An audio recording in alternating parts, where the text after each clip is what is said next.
Good morning, sixth class. Sixth class students, let us start further. Our next topic is उपनिषद.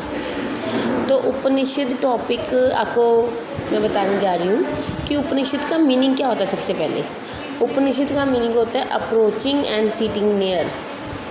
पास बैठना, पास आना और पास बैठ के समझना, पढ़ना, दैट इज़ उपनिषद. उपनिषद में क्या कुछ इंक्लूड है?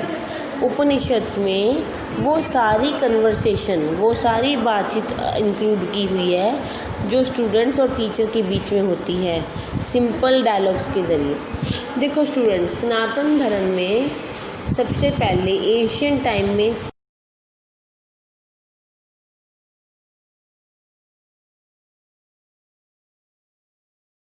एंड ऋग्वेद, पर उसके बाद 2500 साल पहले इस टाइम पीरियड के आसपास उपनिषद लिखे गए, जिन उपनिषद में स्टूडेंट और टीचर की सारी बातचीत, सारी कन्वर्सेशन को राइट किया गया.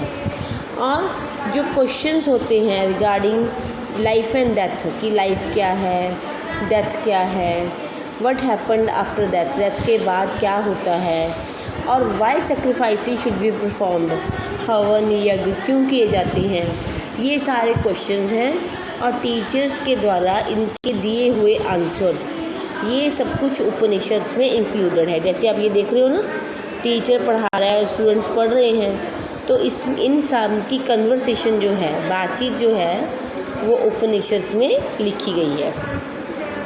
Next, many of the thinkers, बहुत सारे जो थिंकर्स हैं वो ये फील करते हैं कि that there was something permanent in the universe that would last even death, कि हमारा ये जो यूनिवर्स है उसमें कुछ ऐसी चीज़ें हैं जो परमानेंट हैं.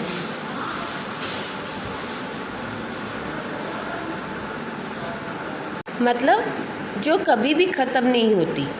ठीक है, डेथ के बाद भी वो चीज़ें वैसी ही रहती हैं. हमारे यूनिवर्स में ऐसी वो कौन कौन सी चीज़ें हैं? पहली चीज़ तो है आत्मा, यानी कि इंडिविजुअल सोल जो हर इंसान के अंदर होती है. और दूसरी है ब्रह्मा, यानी कि यूनिवर्सल सोल, भगवान. तो इंडिविजुअल सोल और यूनिवर्सल सोल, ये ऐसी चीज़ें हैं जो हमारे यूनिवर्स में हमेशा रहती हैं, जो मरने के बाद भी ख़त्म नहीं होती, यानी कि आत्मा हमेशा ज़िंदा रहती है. ठीक है. और दे बिलीव्ड, वो उनको लगता था कि अल्टीमेटली बोथ आर वन, कि दोनों ने अंत में एक ही होना है.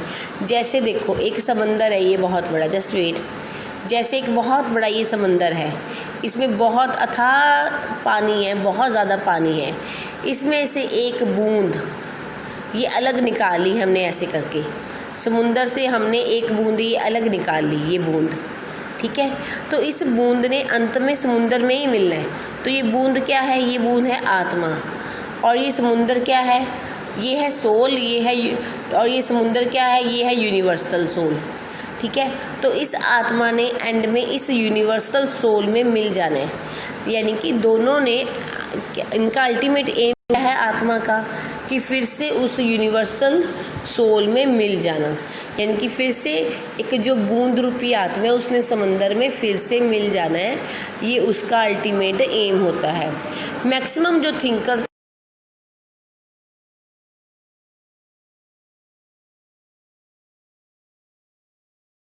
ब्राह्मण या राजा, ठीक है, और कुछ वुमेन्स भी थी जो उस टाइम की थिंकर्स मतलब जो विचारशील, जो विद्वान लोग हैं वो होते हैं थिंकर. ठीक है. तो उस वुमेन का नाम है गार्गी.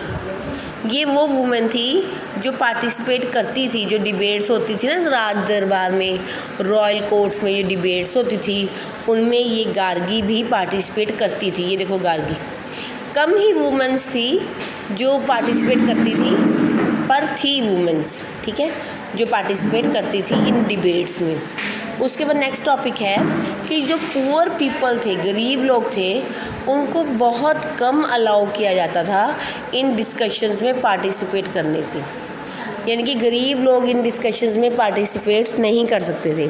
पर अगर हम बात करें एक्सेप्शन मतलब जब कभी किसी गरीब लोगों ने पार्टिसिपेट किया हो, तो उसमें हम नाम ले सकते हैं सत्यकाम्बा ज्वाला का, सत्यकामा ज्वाला का हम नाम ले सकते हैं अगर हमने असप्शन की बात करनी हो। ये जो सत्यकामा ज्वाला थे, ये कौन थे? इनको अपनी मदर से नाम मिला था। इनकी मदर एक स्लेव वूमेन थी जिसका नाम था जबाली, ठीक है। उनके बेटे थे सत्यकामा जबाली, ठीक है, जो इन डिस्कशंस में पार्टिसिपेट करते थे।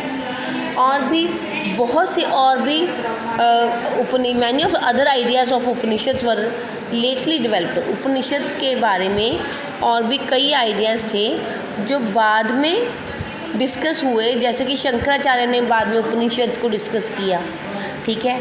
और बहुत से स्कॉलर ऐसे भी थे उस टाइम में जिन्होंने अलग अलग कई काम किए। देखो, सिर्फ उपनिषद ही नहीं लिखे गए,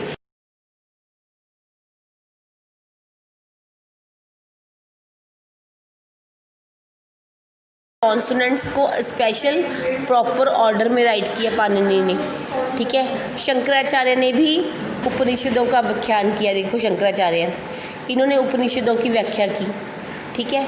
उसके बाद ये पाणिनि है, पाणिनि इन्होंने बुक्स राइट की संस्कृत की ग्रामर के ऊपर, ठीक है। तो और भी कई बुक्स वगैरह भी इस टाइम पीरियड में उपनिषद के साथ साथ लिखी गई। अब बात करते हैं 4 आश्रम्स की।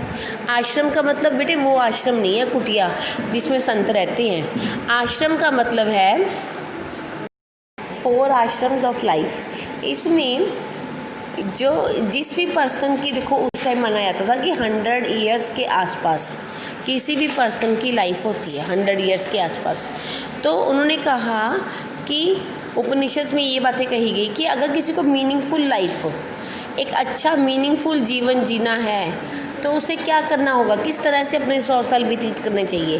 तो फर्स्ट है ब्रह्मचार्य है। ब्रह्मचार्य का मतलब है कि टिल 25 ईयर्स ऑफ एज, कि 25 साल तक इंसान को अपनी एक सिंपल लाइफ जीनी चाहिए जिसमें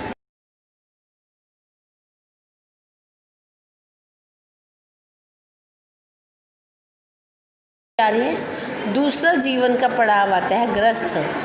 गृहस्थ का मतलब है 25 से 50 साल। ये वो टाइम पीरियड है जब इंसान को मैरिज करवानी चाहिए और एक हाउस होल्डर की तरह जीवन जीना चाहिए।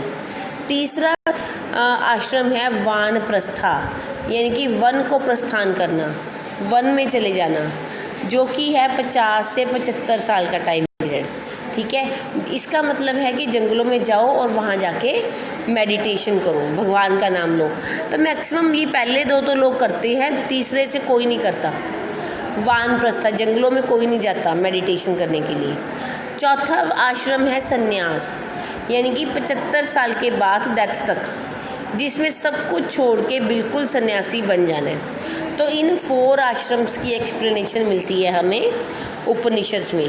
तो बच्चे, आपका ये उपनिषद का टॉपिक कंप्लीट हो गया। नेक्स्ट टॉपिक हम करेंगे जैनिज़्म के बारे में। Thank you and have a nice day.